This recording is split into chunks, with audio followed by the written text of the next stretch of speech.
एसएसटीपी classes में स्वागत है बच्चों। अभी आप 12वीं इतिहास चैप्टर 8 किसान जमींदार और राज्य का प्रश्नोत्तर पढ़ रहे हैं।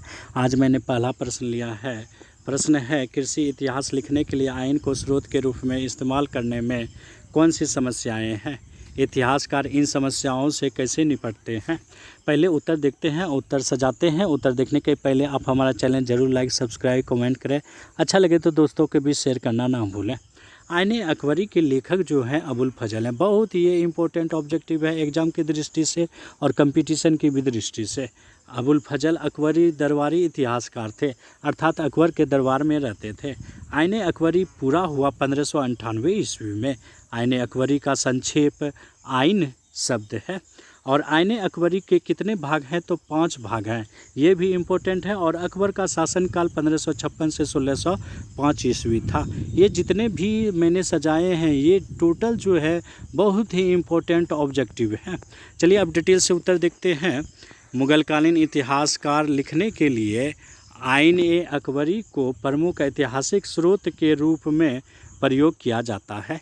इसमें चाहे विद्वानों को अनेक समस्याएं आती है तो भी वह इसे एक महत्वपूर्ण स्रोत मानते हैं।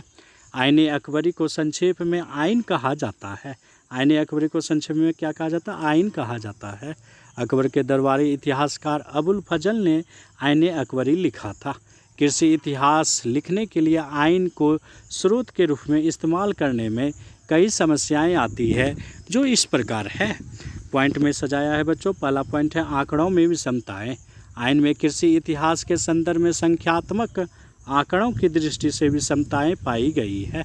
सभी सूबों में आंकड़े एक ही शक्ल में नहीं एकत्रित किए गए हैं। दूसरा पॉइंट है सूचनाओं में भिन्नताएं।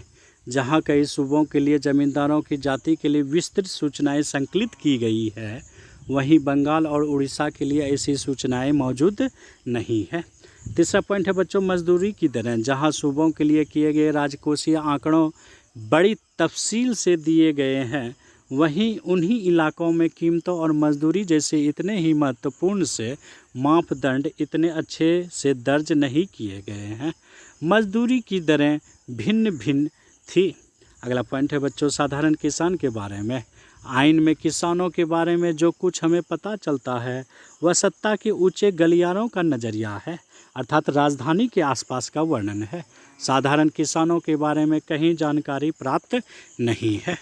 इतिहासकारों द्वारा आइन की समस्याओं से निपटाने के लिए अन्य स्रोतों का प्रयोग इस प्रकार है। इसे भी पॉइंट में रखा है दस्तावेज। आइन की जानकारी के साथ साथ हम उन स्रोतों का भी इस्तेमाल कर सकते हैं जो मुगलों की राजधानी से दूर के इलाकों में लिखे गए थे। इनमें 17वीं और 18वीं सदियों के गुजरात, महाराष्ट्र, राजस्थान से मिलने वाले वे दस्तावेज शामिल हैं जो सरकार की आमदनी की विस्तृत जानकारी देते हैं। अगला पॉइंट है बच्चों ईस्ट इंडिया कंपनी के दस्तावेज। इनके अलावा ईस्ट इंडिया कंपनी के बहुत सारे दस्तावेज भी हैं जो पूर्वी भारत में कृषि संबंधों का उपयोगी खाका पेश करते हैं।